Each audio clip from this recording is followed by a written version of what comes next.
இந்த மீனை பாருங்க எவ்வளோ அழகாக இருக்குன்னு. இதோட பேர் வந்து வஞ்சரங்க. இதை இங்கிலீஷில் ஸ்பானிஷ் சொல்லுவாங்க. ரொம்ப ஒரு டேஸ்டான ஒரு மீன். நம்ம பண்ருட்டி ஆசுர மீன் கடைக்கு இன்றைக்கி கரெக்டாக செவ்வாய்க்கிழமை வருதுங்க. இது 4 கிலோ இருக்குது. நம்ம ஏலத்தில் எடுத்துருக்கோம். இதோட விலை வந்து 4000 ரூபாய். இந்த மீனை உடனடியாக அது புக் பண்ணிட்டாங்க. ஏன்னா 2 வஞ்சரம் இதுக்கு முன்னால் நம்ம வந்து குரூப்பில் அனுப்பியிருந்தோம். அதை உடனடியாக புக் பண்ணாங்க. இது இருக்கான்னு கேட்டாங்க. வேறு வஞ்சரம் வந்தால் சொல்லுங்கன்னாங்க. அவங்களுக்கு நம்ம சொன்னால் 4 கிலோவும் ஒருத்தர் 2 கிலோ, இன்னொருத்தர் 1 கிலோ, இன்னொருத்தர் 1 கிலோ புக் பண்ணிட்டாரு. அதனால் இந்த மீனை வந்துட்டு 4000 போகுது.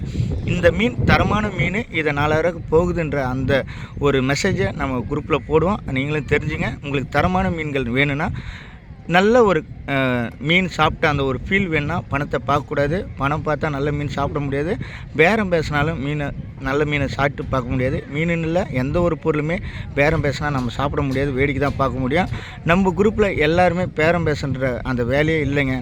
ஏன்னா ஒரு தரமான குரூப்பாக இருக்குது. பொருள் எப்போ வரும், அதை எப்போ நம்ம வாங்கிக்கலான்ற அந்தளவுக்கு ஒரு எண்ணத்தோடு இருக்காங்க. நல்ல ஒரு குவாலிட்டியான ஒரு குரூப்பாக இருக்குது. நல்ல ஒரு பண்ருட்டி ஆசுர மீன் கடை. நல்ல ஒரு மக்களோட குரூப்பாக இருக்குது. மக்களுக்கு தேவையை சந்திக்கிற ஒரு குரூப்பாக இருக்குது. நன்றி, வணக்கம்.